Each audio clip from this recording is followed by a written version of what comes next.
Did he bust out or what? Oh my goodness, he went absolutely ridiculous. I don't know. Yeah. Javonte climbing up them ranks, dude. Look at the release. There's your separation. Great route. Stutter and go. Gets by clean. That is unbelievable. Maybe the greatest catch I've ever seen. Hey, listen, man. Like, one of the true, great stories, I think, here in Week 13 was Javonte Williams finally getting an opportunity. And, oh, my God. Oh, my God. Did he bust out or what? Oh, my goodness. He went absolutely ridiculous. He cleared 100 yards from scrimmage like that. That was the betting line for him from rushing plus receiving yards. Was 106. It's you didn't even have to sweat that thing. I think he got it in the first half. Almost pushed 170. By the way, very funny.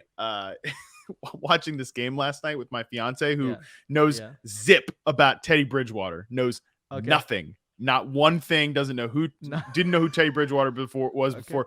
She said. She's watching the Broncos with me. She's like, "What's the deal with the quarterback on the Broncos? What do you mean? What's the deal?" She's like, why does he look like a high schooler? He's got the skinniest knees I've ever seen. I'm like, oh no.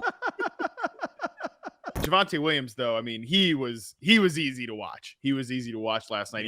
He's just so good. He's up there in terms of forced missed tackles, breakaway run percentage with guys like Jonathan Taylor, with guys like Nick Chubb. I mean, he is so good.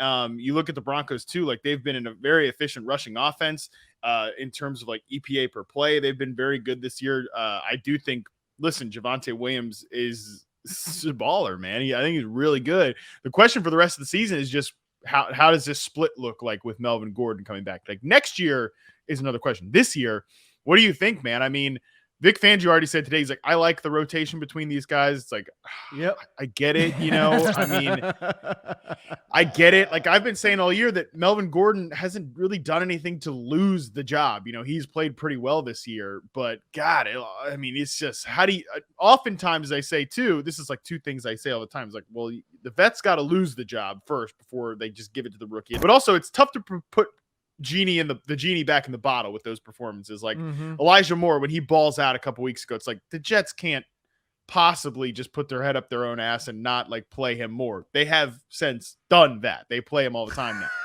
Is this what's going to happen, with the Broncos, man? I don't know.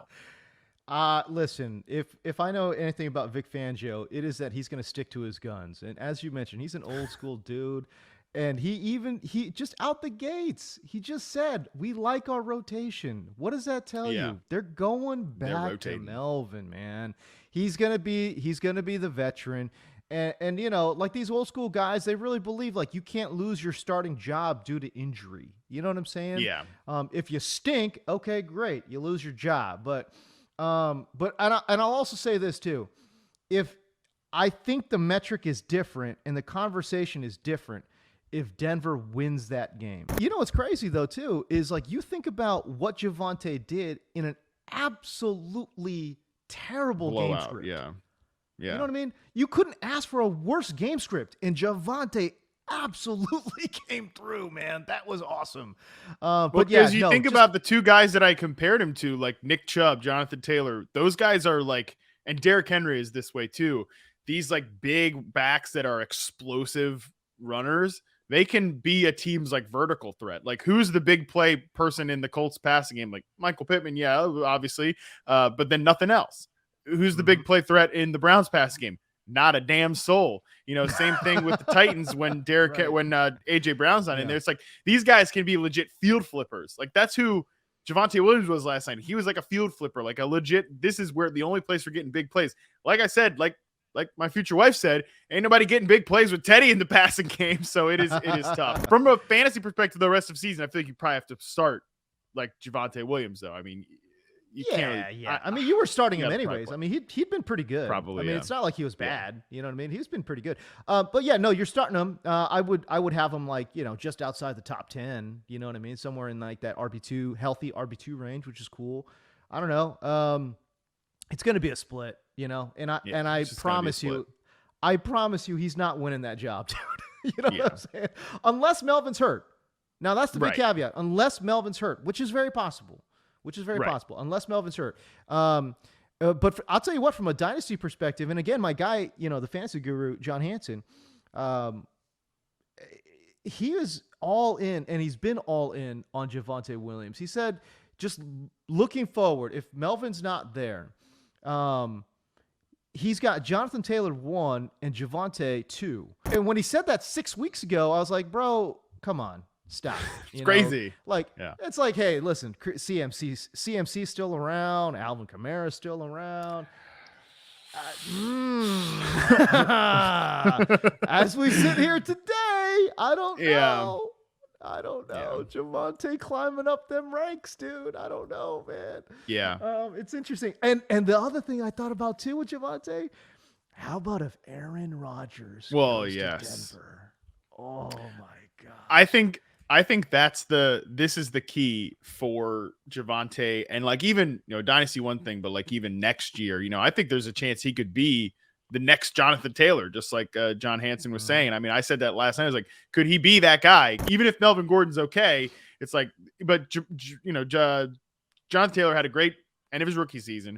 We could see Javonte Williams have that, and then be the guy that, like, listen, if you want to take Javonte Williams next year, you're gonna have to do it in the round 1, round 2 turn at the minimum. Like, you have to pay the iron price to get him. I think a couple things need to happen for that to work out, though. Just like Jonathan Taylor. Listen, Carson Wentz is Carson Wentz, but you'd much rather have Carson Wentz than Teddy Bridgewater. It's like, you're watching Teddy Bridgewater last night. It's like, this was the plan. This was the plan. Like, we knew you didn't want to play Drew Lock, which is understandable, but your best alternative ended up being Teddy Bridgewater. That's not good enough. They've got to do something at the quarterback position. It doesn't have to just be like Aaron Rodgers or bust, but it better be something like, they can't go into the quarterback wilderness. And playing Carson Wentz as your starter is much better than the quarterback wilderness, which is where the Broncos currently live. Right. Also, they got to change the head coach there. Vic Fangio, it's time. It's and the play caller, especially. I mean, Pat Shurmur, like, it's enough already with Pat Shurmur. Frank Reich is one of the best run game designers, one of the best play designers in the NFL. Right. I would love to see that. Like, let's see a change there. If those two things come together, then it's Javonte Williams in the moon. And I think even if he's not like the same size, speed freak that Jonathan Taylor is, I think you could have a similar type of fantasy season next year. Yeah, no doubt. All right, so there you go. I am warming up to the idea of Javonte being not only a first rounder, but an early first round pick. Yeah. Oh my goodness, what a performance he had against KC. That was great.